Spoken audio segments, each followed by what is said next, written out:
This is Swati, working as Assistant Professor in Institute of Aeronautical Engineering in the Department of Electronics and Communication Engineering. Today in this lecture, we'll discuss about diode, its construction, its operation, and the static and dynamic resistances of diode. So basically, before going to the diode, first of all, we'll see what are the different types of materials we have. So based on the electrical properties of the materials like conductivity and resistivity, the materials are classified into three types. So conductors, insulators, and semiconductors. So electrical properties, conductivity and resistivity we are talking about. Conductivity is the property which allows the current to flow through a material, whereas the resistivity is a property of a material which opposes the flow of current. So here I have shown the energy band diagrams of the three types of materials: conductors, semiconductors, and insulators. So the first diagram is the energy band diagram, so which shows the gap between the valence band and conduction band. So as you all know that whenever the electrons are in the conduction band, then only they can participate in the conduction. Then only they can move from one place to the other place, and hence conduction can take place in any material. So if you observe the energy band diagram of an insulator, so the gap between the valence band and conduction band is very high, and it is approximately equals to 6 electron volts. The energy gap between the valence band and conduction band in an insulator is 6 electron volts. That means we need to apply an energy of 6 electron volts in order to make the electrons to move from or else to jump from valence band to the conduction band, and hence conduction takes place. And coming to the semiconductor, so the gap between, if you observe the gap between valence band and conduction band, it is low when compared to the energy gap in the insulator, and it is almost approximately equals to 1.1 electron volts. So that means in order to make the electrons to jump from valence band to the conduction band, we need to apply a less energy for a semiconductor material when compared to the insulator. And coming to the energy band diagram of conductor, so we have the valence band and conduction band are almost overlapped. That means without any application of external energy, the electrons in the valence band can easily jump to the conduction band, and hence the conduction can take place. So this is energy band diagram. So now coming to the definition of conductor. So conductor is a material which supports the generous flow of charge carriers when a voltage is applied across the diode. When a voltage is applied across its terminals, it allows generous flow of current, and it has very high conductivity. So I already told you conductivity is a property of a material which allows the flow of current. And here coming to the resistivity of conductors, as the generous flow of current is allowed in the conducting material, so the resistivity is very low, and it is of the order of 10 to the power of minus 6 to 10 to the power of minus 4 to 10 to the power of minus 6 ohm centimeter. So let us have a look at the formula of resistivity. Generally we have formula for resistance, that is R is equals to rho L by A. If you write the equation for rho, which is the resistivity is represented with rho. So we have an equation that is rho A by L, where R is the resistance of the material and A is the area of cross-sectional area of the material, and L is the length of the material. So coming to the units here, the units of resistance are ohms, and area is meter square or centimeter square, and length is meters. So if you get this, then the units for resistivity is ohm centimeter or else ohm meter. So here the resistivity of a conducting material is very low, and hence it allows generous flow of current through it, and it is of the order of 10 to the power of minus 4 to 10 to the power of minus 6 ohm centimeter. And the examples of conductors are copper, aluminium, silver and gold. As you all know, silver and gold are costlier, so most commonly used conducting materials are copper and aluminium. Now coming to the insulator. So insulator is a material that offers a very low level of conductivity when a voltage is applied, and hence there will not be any flow of current through that insulating material. So the conductivity is very less and resistivity is very high. So if you see the relation between the conductivity and resistivity, conductivity is inversely proportional to resistivity. So if resistivity is high, the conductivity will be very low. As you all know, insulators conductivity is very less and hence the resistivity is very high. And the resistivity of an insulating material is of the order of 10 to the power of 10 to 10 to the power of 12 ohm centimeter. And the examples of insulators are wood, paper, mica, glass and quartz. And most commonly this mica is used in industrial purpose where we are going to provide the insulation. Now, these are the examples of pure electrical conductors and electrical insulators. So, silver, gold, copper, steel and seawater is also a best conductor. And coming to the insulator, rubber, glass, oil, diamond and wood. So, these are the examples for conductors. So, now coming to the semiconductor. So as you all know, conductors have more conductivity where the insulators are having less conductivity. Whereas semiconductor is a material in which the conductivity lies in between the conductivity of the insulator and conductor.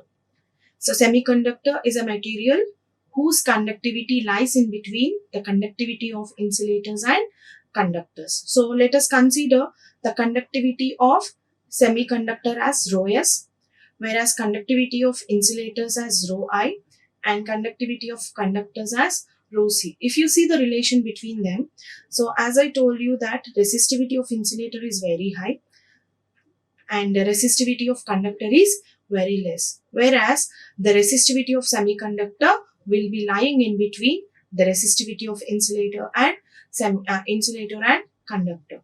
So if you talk about the current, that is conductivity or else current of insulator. So and that means if you see the relation between the conductivity of semiconductor, insulator and conductor, so here if the resistivity is more, obviously the conductivity will be very high. Okay, so here conductivity of semiconductor again lies in between the conductivity of conductor and insulator. So where the conductivity of conductor is very high, so that is why conductivity of semiconductor is less than conductor, whereas conductivity of insulator is very less even when compared to the semiconductor. So this is the relation between the conductivity and resistivity of materials. So the resistivity lies in between the resistivity of conductor and insulator. So the resistivity of the semiconducting material is of the range of 10 and 10 to the power of 4 ohm centimeters. So the examples of semiconductors are silicon and germanium. So as I told you that we have a little energy gap when compared to the insulator in case of semiconductors. So if you take germanium, the energy gap, that is a gap between the valence band and the conduction band, is 0.6 electron volts. And when we talk about silicon, the energy gap is 1.1 electron volts. So where you already know that 1 electron volt is equals to 1.6 10 to the power of minus 19 joules. So the why we have, so if you observe the energy gap of germanium, it is 0.6 and energy gap of silicon is 1.1 electron volt. Why there is a difference in the energy gap of germanium and silicon? Because of its atomic structure where there is a difference in the energy gap of silicon and germanium. So as you all know, the atomic number of silicon is 14. Okay. And the atomic number of germanium is 32. So that means there are 14 electrons, and that atomic number of silicon is 14 and atomic number of germanium is 32. So if you see the atomic structure, so it includes nucleus. So here we have various orbits where the electrons are being distributed in various orbits. So if you see in the first shell, the distribution will be 1s2, and in the second orbit 2s2, 2p6. So total how many electrons we have distributed? 2 plus 2, 4, 4 plus 6, 8, and still how many we have to distribute? 10,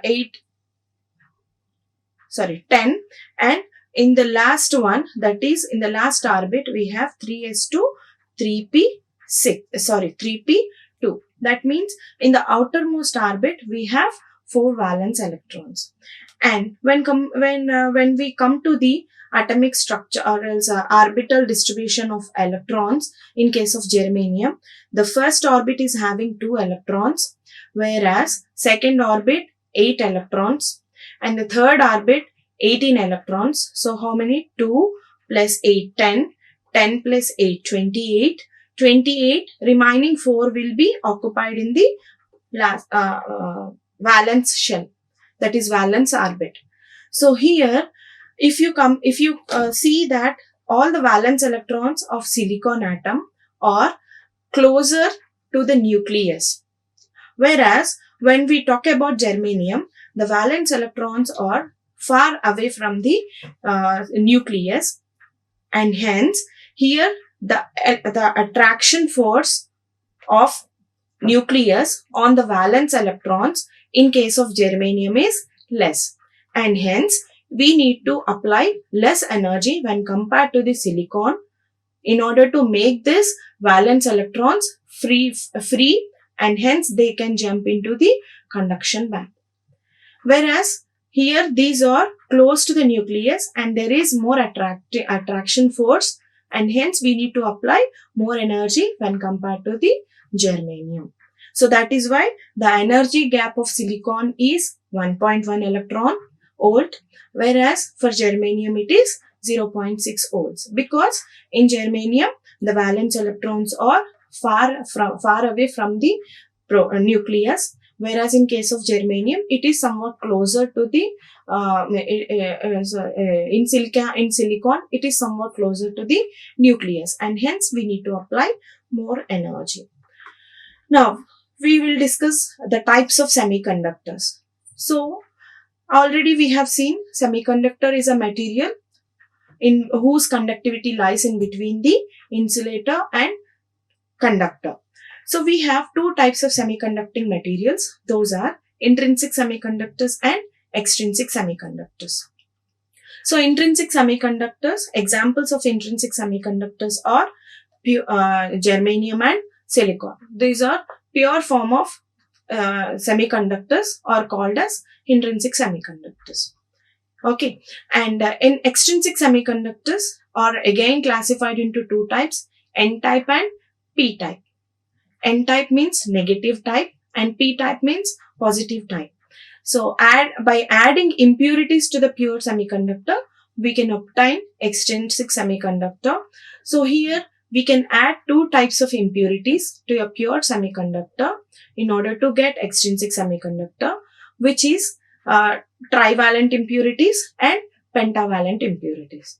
So the examples of trivalent impurities are phosphorus, arsenic, antimony. So these are all the 5th group elements in our periodic table, which are having 5 valence electrons in its atomic structure. Whereas coming to the trivalent impurities, these are the 3rd group elements of our periodic table, which are having 3 valence electrons in it. So here, in case of this, if you these impurities, pentavalent impurities, are also called as donor impurity. Why we call this as donor impurities, we will see now. So which is represented with Nd. And whereas the trivalent impurities are also known as acceptor impurities, which are represented with Na. So here, now let us discuss about intrinsic semiconductor. Intrinsic semiconductor is nothing but a pure form of semiconductor. Means a pure form of semiconductor is called as a intrinsic semiconductor. So here we have either silicon or germanium that can be used as a semiconducting material. So here this is the atomic structure, crystal structure of silicon, where we place more number of silicon atoms together. So as we already know that this silicon and germanium are having 4 valence electrons, or when we place more than one silicon atoms together, that silicon atom can form covalent bonds with its neighboring silicon atoms. So this is the lattice structure of silicon, where each silicon atom, that means the valence electrons of each silicon atom, are participating in the covalent bonds with the valence electrons of its neighboring silicon atoms. So here these are nothing but covalent bonds, and the electrons which are participated in that covalent bonds are called as valence electrons. So this is a crystal lattice structure of silicon. So even we have same kind of structure for the germanium also. Even the germanium is having 4 valence electrons, and all the 4 valence electrons of germanium will form covalent bonds with the valence electrons of its neighboring atoms, such that a crystal-like structure is formed. So now, how the conduction will be taking place in a semiconductor? So here, as we don't have any other elements other than silicon atoms, so there are equal number of electrons and holes present in a pure semiconductor. So either it is germanium or silicon, we will have equal number of electrons and holes in a silicon crystal structure. So how the conduction takes place in a silicon or that means intrinsic semiconductor. So when we place more number of silicon atoms together, a crystal-like structure is formed. So in intrinsic semiconductor, the conduction is taken place due to the thermal effect or due to the crystal structure. And here, what happens when more number of silicon atoms are placed together? So due to the thermal energy, means due to the increment in temperature, that means even at room temperature, the electrons which are formed in the covalent bond will acquire enough energy to come out of the valence shell or else to come out of the bond, and they will be moving from one place to the other place. Once the electron has left his covalent bond, there will be a hole created, and this hole is positively charged and it is ready to accept the electron. So now when there is a hole created, the neighboring electron acquires the velocity. With that increased velocity, it will come and sit in the place of hole created and creates a hole in its place.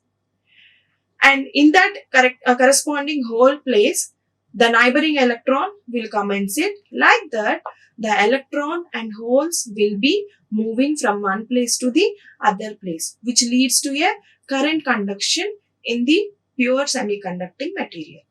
So I just want to say, in a pure semiconductor, the current conduction is due to the thermal energy. Okay, and here, if I want to, as we have equal number of electrons and holes in a pure semiconductor, so the conductivity is somewhat poor. In order to improve the conductivity of semiconductor, we are forming extrinsic semiconductor. So how the extrinsic semiconductors are formed? So by adding impurities to the pure semiconductor, we can obtain extrinsic semiconductors. These extrinsic semiconductors are also called as impure semiconductors. And the process of adding impurities to the pure semiconductor is known as doping. So the doping is mainly used to improve the current conduction capability of intrinsic semiconducting material. So we have two types of extrinsic semiconductors. Those are N-type semiconductor and P-type semiconductor. So N-type semiconductors are formed by adding pentavalent impurities to the pure semiconductor. You already know the pentavalent impurities. Those are phosphorus, arsenic, antimony, which are the fifth group elements which have 5 valence electrons. So by adding these pentavalent impurities to pure semiconductor, we can obtain N-type semiconductor. N-type means negative type semiconductor. Why we are calling these as N-type semiconductor? So by adding an impurity atom, that is pentavalent impurity atom. So here this is the crystal lattice structure of silicon when it is doped with pentavalent impurity, that is phosphorus impurity. So here, as the phosphorus is having 5 valence electrons, the 4 valence electrons of phosphorus are participating in the covalent bond with the neighboring silicon atoms. When 4 valence electrons of phosphorus have participated in covalent bonds, so one electron is left free, which is ready to participate in the conduction. So that means each impurity atom added creates a free electron which is ready to participate in the conduction. So which increases the number of free electrons. As the electrons are negatively charged, so the adding of pentavalent impurity increases negative charge of the semiconducting material, and hence the resulting material is called as N-type semiconducting material or negative type semiconducting material. Now coming to the P-type semiconducting material. So a silicon doped with trivalent impurity results in P-type semiconducting material. Why it is called as P-type? P-type is also known as positive type semiconducting material. So when a trivalent impurity which is having 3 valence electrons is added to a silicon crystal structure, so the 3 valence electrons of that trivalent impurity, so here I have considered boron as a trivalent impurity. So the 3 valence electrons of boron are forming covalent bonds with the valence electrons of neighboring silicon atoms, whereas one covalent bond is having a hole where it requires one more electrons to form a covalent bond. So this vacant space is called as a hole. It is ready to accept the electron to form the covalent bond or else to participate in the bonding, and hence it is called as positively charged. So one trivalent impurity atom added to the crystal structure of silicon, a vacant space is created which is positively charged. Why it is positively charged? Because it is ready to accept the electron, and hence it increases the positive charge on the semiconducting material, and hence the resulting material is called as positive type semiconducting material or P-type semiconducting material. So here this P-type semiconducting material is also called as acceptor atom because it is ready to accept the electron, whereas N-type semiconducting impurity, that is pentavalent impurity, is creating a free electron which is ready to donate for the conduction. So the impurity atom added, which is a pentavalent impurity atom, is called as donor atom, whereas trivalent impurity atom is called as acceptor atom. So as you already know that we have two types of majorly used semiconducting materials. Those are germanium and silicon. So among these two, germanium and silicon, we always prefer silicon. Why silicon is preferred than the germanium? Here are the reasons. Silicon is cheaper when compared to the germanium, and silicon is having high peak inverse voltage rating. What do you mean by peak inverse voltage? Peak inverse voltage means it is a maximum voltage, maximum reverse voltage with which a device can withstand without any damage. So, if a semiconducting device is constructed using silicon, the PIV rating will be of the order of 1000 ohms. Whereas germanium is having low peak inverse voltage rating, which is 400 volts. That means it can withstand only up to a reverse voltage of 400 volts, whereas silicon can withstand even up to 1000 volts of reverse voltage applied. So this is one more advantage of silicon.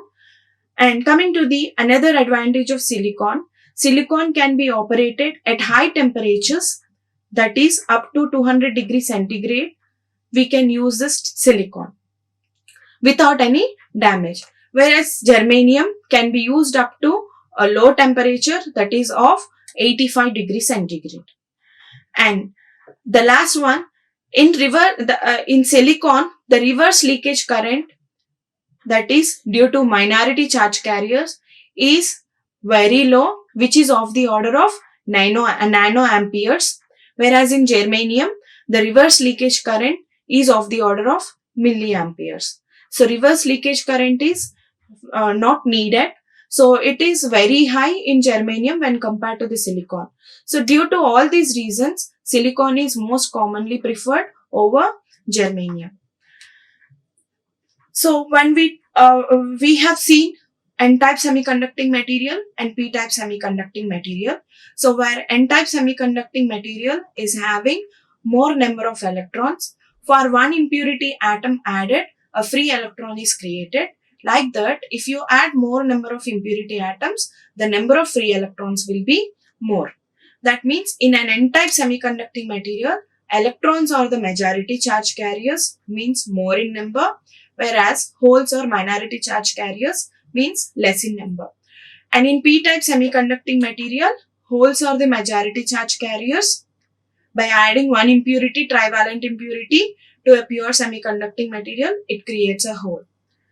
So, in P-type semiconducting material, holes are the majority charge carriers, where electrons are the minority charge carriers. Whereas in case of intrinsic semiconductor, we have only semiconducting atoms, that is silicon or germanium atoms, which is having equal number of electrons and holes, that is N is equals to P, and this is also known as intrinsic carrier concentration. This Ni is nothing but intrinsic carrier concentration.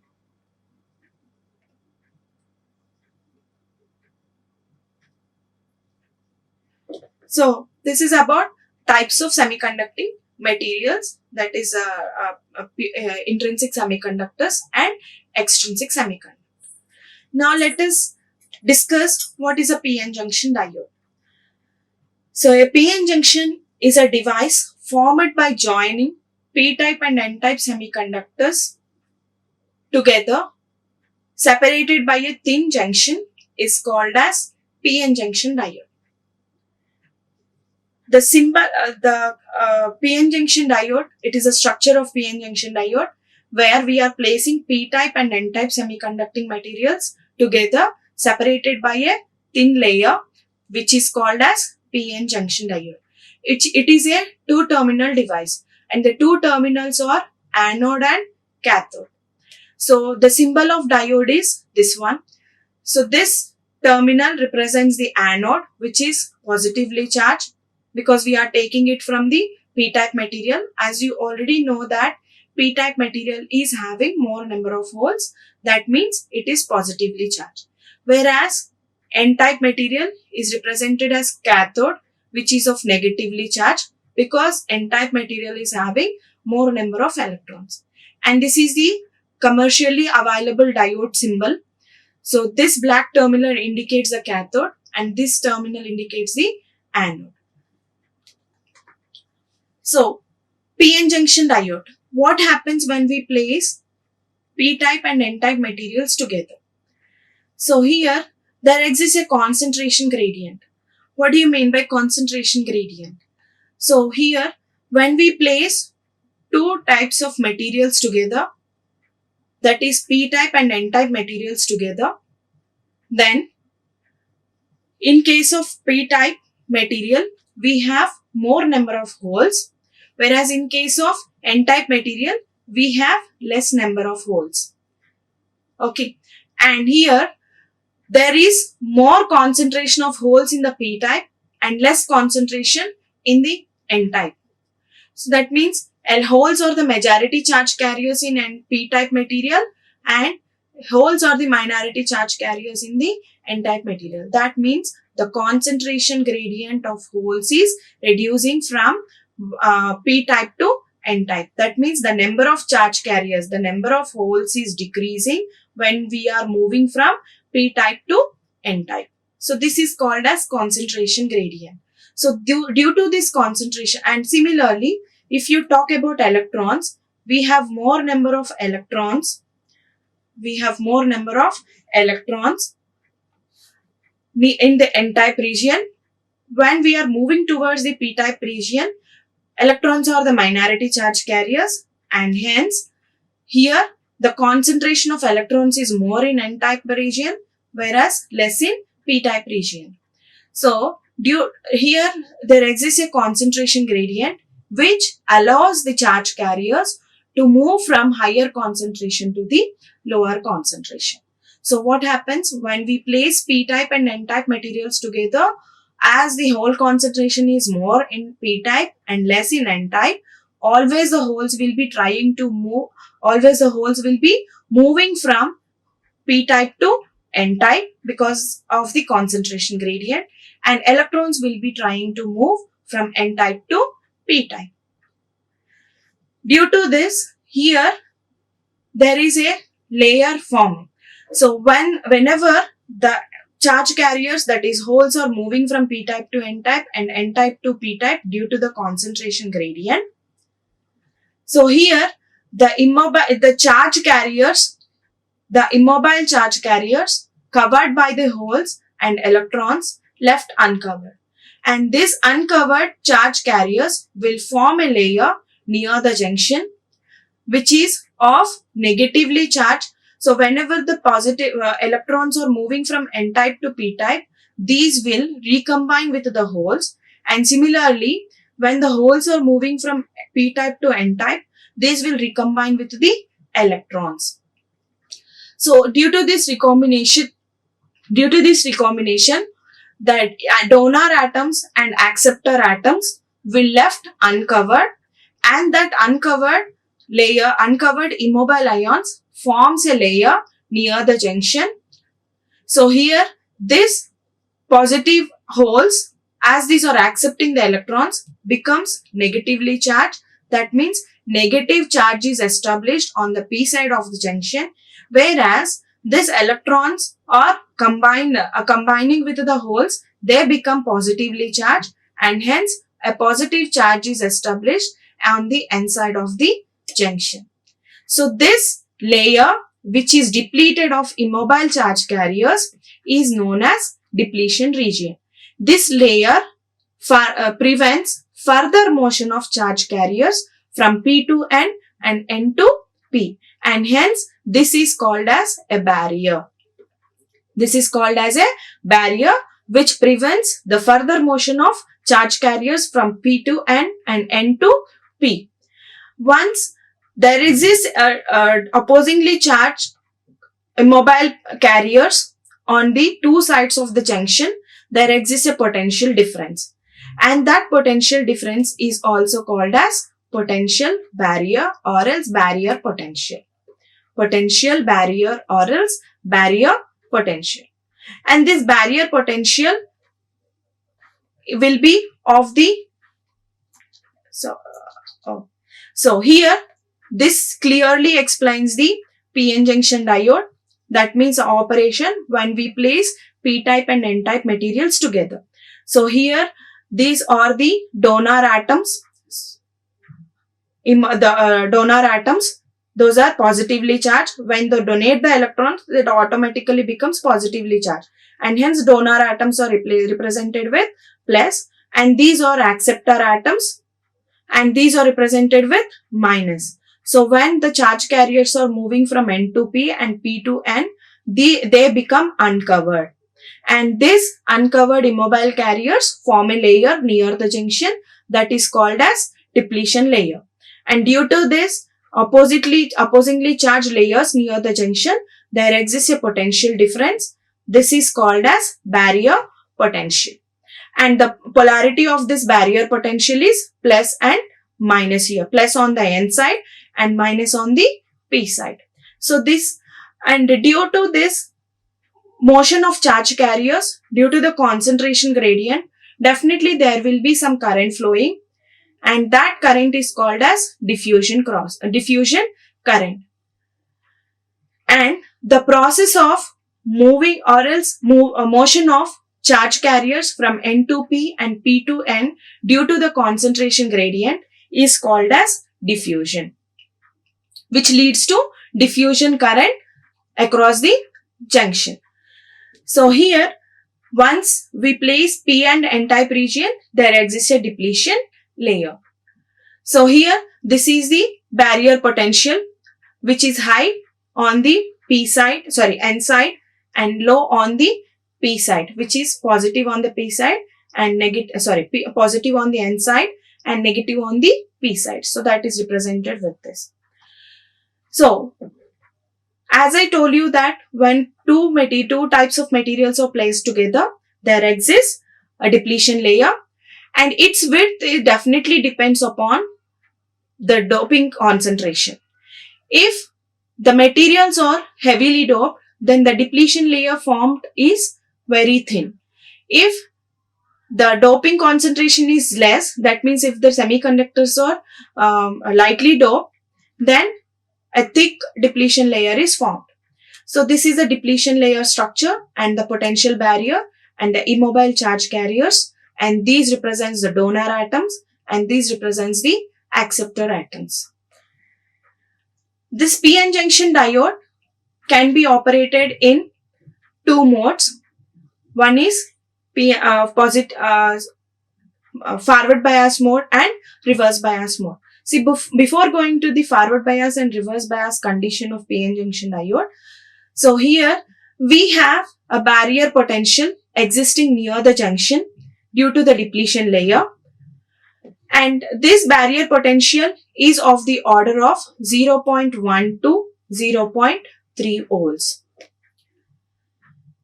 And outside this barrier, we have free charge carriers, which are opposed by whose motion is opposed by the depletion layer.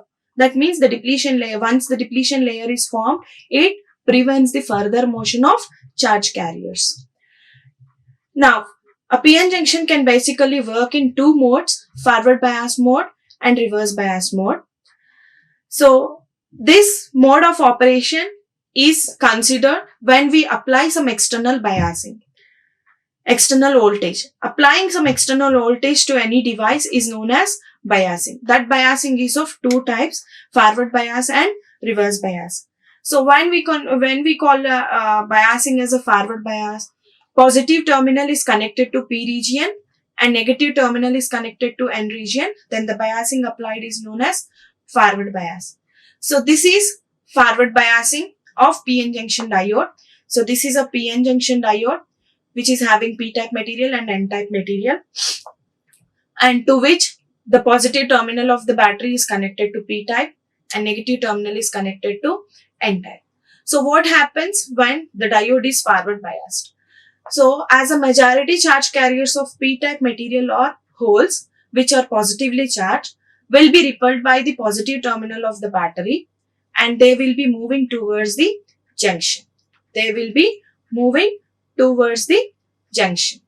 And similarly, electrons or the majority charge carriers of N-type material which are negatively charged are repelled by the negative terminal of the battery and will be trying to move towards the junction. But we have a depletion layer which prevents the motion of majority charge carriers.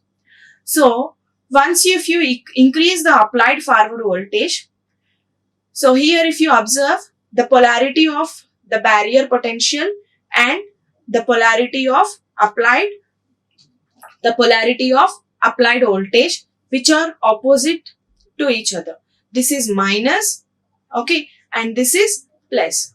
So here, whenever the applied voltage exceeds the barrier potential, then this gets cancelled and the electrons and holes will acquire more kinetic energy and will be moving with increased velocity and will be trying to cross the junction, and hence the depletion layer width will be decreased. Once the applied potential is exceeding this barrier potential, then this depletion layer gets vanished and hence the majority charge carriers can cross the junction and hence more current will be flowing through the junction. So if you observe, this is a characteristic curve which is showing the behavior of PN junction diode under forward bias condition, which is drawn by taking voltage on x-axis and current on y-axis. So here we are increasing the voltage applied in steps up to points for silicon the barrier potential is 0.7 volts, whereas for germanium it is 0.3 volts. So that means whenever the applied voltage exceeds this one in case of silicon, then automatically the current increases for even a small increment in the voltage.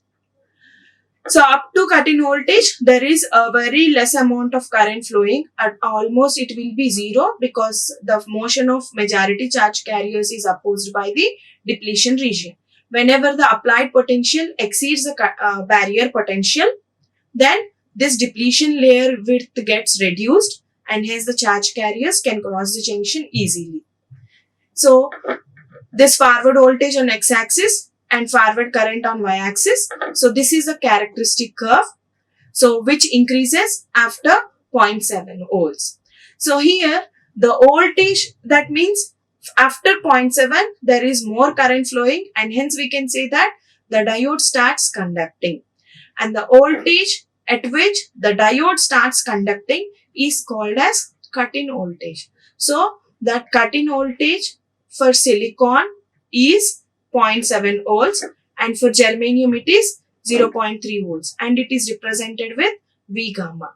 Cut-in voltage is represented with V gamma, and you can see that under forward bias condition the current across the junction is due to the majority charge carriers, whereas the minority charge carriers, which are electrons in the p-type, will be attracted by the positive terminal and holes in the n-type will be attracted by the negative terminal of the battery, and hence there will not be any current flow through the junction due to the minority charge carriers. There is only current flowing due to the junction, through the junction due to majority charge carriers in case of forward bias.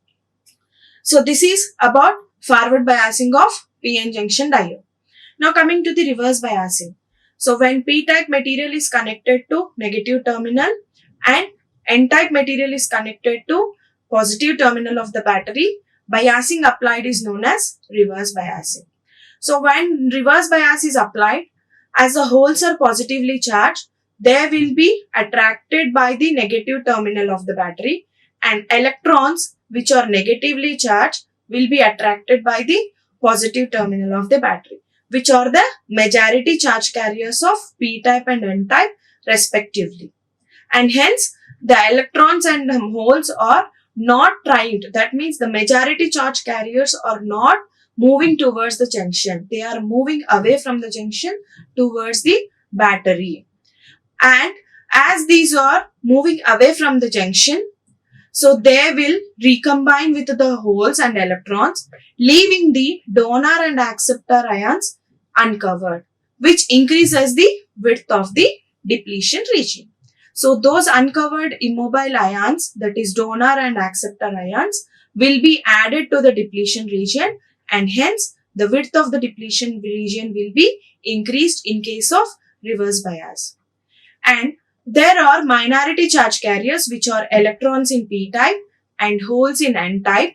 They will be repelled by the terminals of the battery and they will be trying to cross the junction. And due to that, there is a little amount of current flowing through the diode under reverse bias condition due to the minority charge carriers. That current is called as reverse leakage current.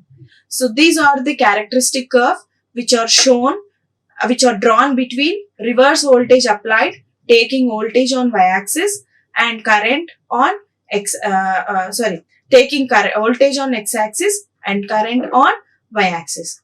As the current through the junction is due to minority charge carriers, and hence this current is considered to be negative because this is in the direction opposite to that of current flowing in the current flowing through the diode under forward bias condition. So negative current and negative voltage applied. So this amount of current is called as reverse saturation current. Okay, and still if you increase the reverse voltage, there will be a breakdown happening in the junction which increases the current rapidly for a constant voltage applied. So this is about the diode under reverse bias condition. So now these are the characteristic curves of PN junction diode under forward bias condition and under reverse bias condition. Under forward bias condition, voltage applied is positive and the current flowing through the diode is also positive, and we have drawn it in the first quadrant, whereas reverse characteristics are drawn in the third quadrant because voltage applied and current flowing are negative. So this is a knee voltage, or else we can also call it as cut-in voltage, and this is the breakdown voltage at which the breakdown occurs and hence current increases rapidly for a constant voltage applied. These are the reverse characteristics and forward characteristics of PN junction diode. So here under forward bias condition, up to the cut-in voltage, minimum current is flowing. Once the applied voltage exceeds the cut-in voltage, more current is flowing through the diode and the diode is said to be on. Whereas under reverse bias condition, there is no current flowing due to the majority charge carriers. There is a current flowing through the due to the minority charge carriers, and hence the current is of the order of either microamperes or nanoamperes, which is a very less current, and hence under reverse bias condition, the diode is said to be off. Now let us discuss static resistance and dynamic resistance of diode. So when a DC voltage is applied to the diode, the resistance existing across the diode is called as static resistance or DC resistance.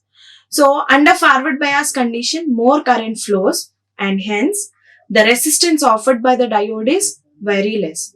Whereas under reverse bias condition, there is a very little amount of current flowing, that is due to minority charge carriers, and hence it offers very high reverse resistance which is of the order of mega ohms. So now how to measure the static resistance? So that is, consider any one point on the characteristic curve which is called as operating point. Measure the voltage and current at that particular point, and the ratio of voltage to the current is defined as the DC resistance. And this DC resistance is measured when the applied voltage is DC voltage.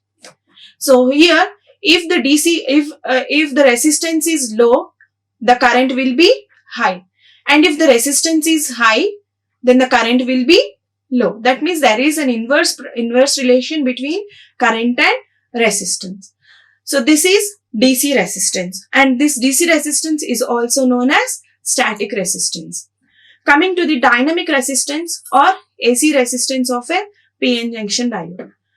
So the dynamic resistance or AC resistance of a diode is measured when a sinusoidal voltage is applied. So this is the characteristic curve of PN junction diode, and we are applying AC voltage. So just measure the voltage and current at maximum and minimum points of applied AC voltage, and the dynamic resistance is defined as the ratio of change in voltage with respect to the change in current. PN junction diode, ideal and real characteristics. So as I told you, under forward bias condition, more current flows. So these are the ideal characteristics. This is ideal characteristics of PN junction diode under forward bias condition, and these are the characteristic curve under reverse bias condition. Reverse bias condition, for an ideal diode, no current flows. For an ideal diode, forward current will be very high. And in ideal case, under forward bias condition, the diode is simply said to be short circuited. And under reverse bias condition, diode is simply said to be open circuited, and hence no current flows through the diode. Whereas under forward bias condition, more current flows through the diode. But in case of in practical case, so after 0.7 volts or 0.3 volts in case of germanium, only the diode starts conducting. And that is why the real diode under forward bias condition is represented with a short circuit and a voltage source in series with, which is of amplitude 0.7 volts. Similarly, under reverse bias condition, diode is represented with open circuited in series with a voltage source of 0.7 volts. So these are the ideal and practical diodes. So here, under forward bias condition, actually it should be represented with short circuit. In short circuit condition, RF should be 0. This is in ideal case. But in practice, there exists a small resistance. So that is represented with RF. So this is the equivalent circuit of diode under forward bias condition. So that means under forward bias condition, the diode is replaced with a resistance, small resistance RF. So here, which is having a voltage drop of 0.7 volts. So that means the voltage drop across this resistance is also equals to either 0.7 volts or 0.3 volts. So that is why even we can replace this resistance with a voltage source of 0.7 volts. So this is the equivalent circuit of diode under forward bias condition. And these equivalent circuits are majorly used in case of analysis of diode circuits. Now, coming to the diode current equation. So the diode current equation is given by I is equals to I naught into e power v by eta vt minus 1. This equation is valid for both forward bias condition and reverse bias condition. Let us have a look about the terminology used here. I naught is a reverse saturation current which is measured in either nanoamperes or microamperes. And V is the applied voltage, either it is forward voltage applied or reverse voltage applied. And eta is the constant, intrinsic constant, which is equals to 1 for germanium and 2 for silicon. And Vt is the volt equivalent of temperature, which is given by Kt, where K is a Boltzmann's constant, that is given by 8.62 into 10 to the power of minus 5 electron volts per degree Kelvin. And T is a temperature in degree Kelvin. So I is equals to I naught into e power v by eta vt. So this equation is valid for both forward bias condition and reverse bias condition. So here, if under unbiased condition means when the applied voltage is equals to 0, then what happens to the current flow? So I is equals to I naught into e power 0 by eta vt minus 1. So this becomes 1. So 1 minus 1, it is 0. So that is current is 0. That means when no voltage is applied, there is no current flowing through the diode. And under forward bias condition, V is considered to be very much greater than 0. That means positive voltage we need to apply. If V is very much greater than 0, e power V by eta Vt will be very much greater than 1. In case of this, I can neglect in this current equation I naught e power V by eta Vt minus 1. So as this is very much greater than 1, I can neglect this one. So I is equals to I naught into e power V by eta Vt, that is approximately equals to, which is a current flowing through the diode under forward bias condition. And similarly, under reverse bias condition. Under reverse bias condition, V is considered to be very much less than 0. Then in that case, e power V by eta Vt will be very much less than 1. In that case, current I can be approximated as I naught into e power V by eta Vt minus 1. So I can neglect this one. So and hence the current is approximately equals to minus I naught.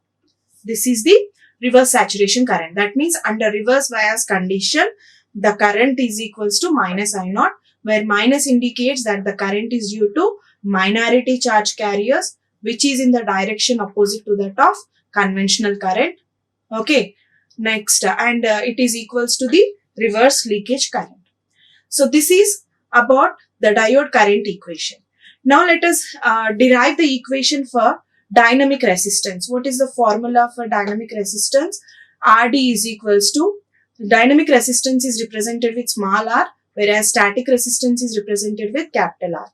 So that is given by the formula for dynamic resistance is given by delta Vd by delta Id. So we can also write this one as dou Vd by dou Id. So take the equation, current equation, and differentiate this one with respect to V, eta Vt minus 1. So dou I by dou V is equals to, I naught is considered to be constant, dou I by dou V of, dou by dou V of e power V by eta Vt minus 1. So now if we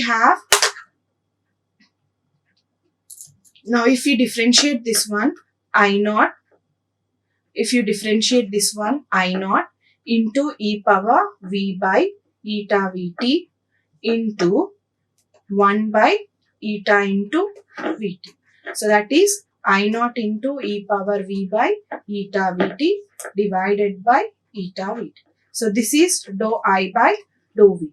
So whereas Rd, that is dynamic resistance, is nothing but 1 by dou I by dou V, which is given by 1 by I naught into e power V by eta Vt divided by